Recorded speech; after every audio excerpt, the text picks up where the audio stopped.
Hi, Rick Lineker here. This presentation is about system intrusions.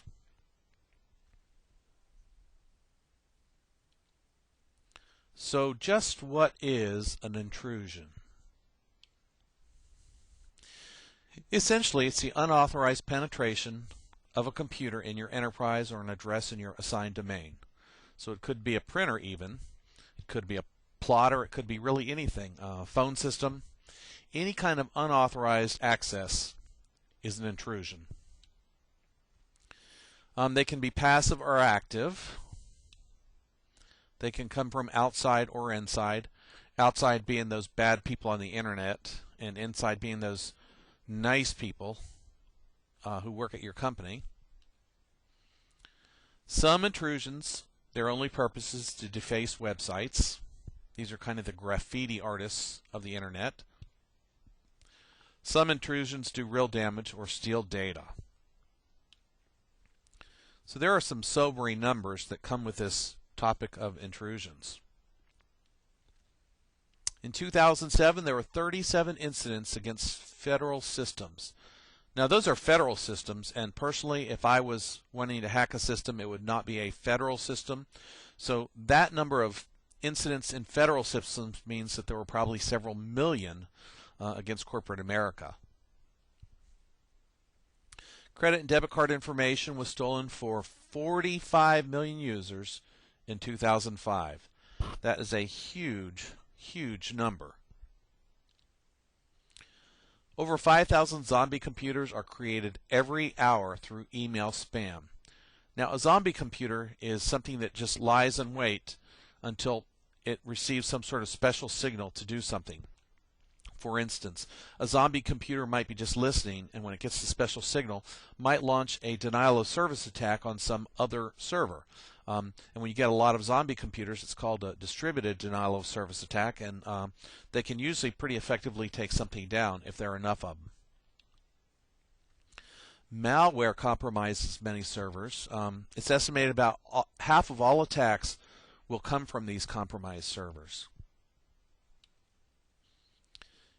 This is really amazing. Kids as young as 12 and 11 are actively hacking. So, who are these hackers?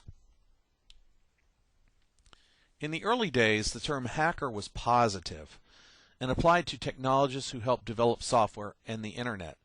Now, I grew up in this era when hackers were actually a good thing. They wrote a lot of really cool software, figured out a lot of really cool things.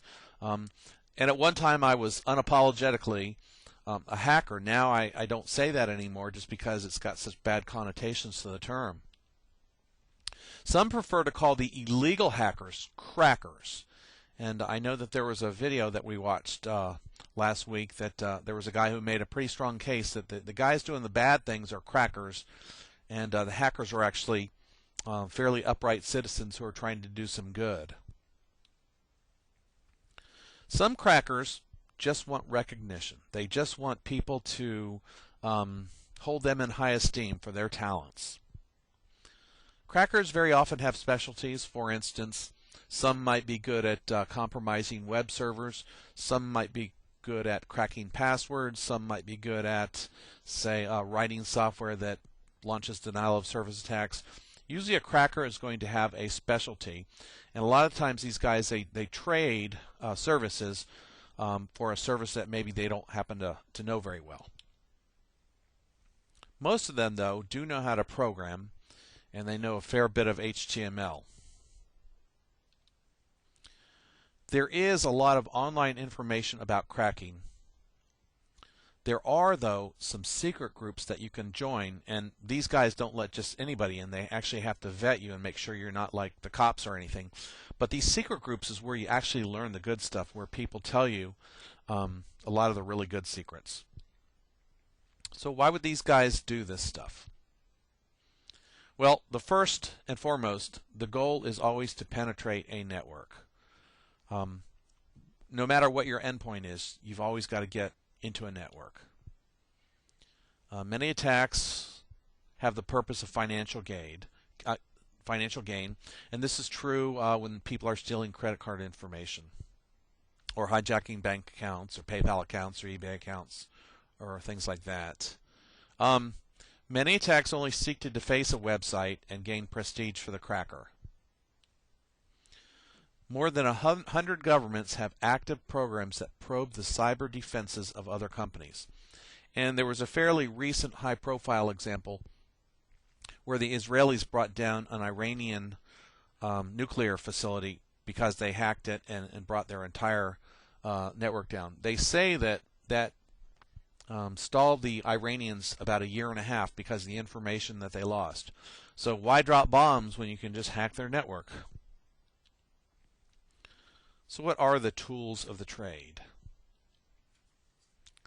Well, crackers have a lot of tools, and a lot of these tools you can just freely download off the internet. Most of the really good tools, though, are custom programs that the crackers are writing themselves. So wireless sniffers give you the ability to listen to traffic on a wireless network. Packet sniffers listen on wired networks and examine the packets as they go by. Port scanners is the ability to scan a set of ports to find out if any of them might be vulnerable to attack. And I'm going to break out right now and show you a port scanner. Okay, so here I am running a program called SuperScan, which you can freely download from foundstone.com.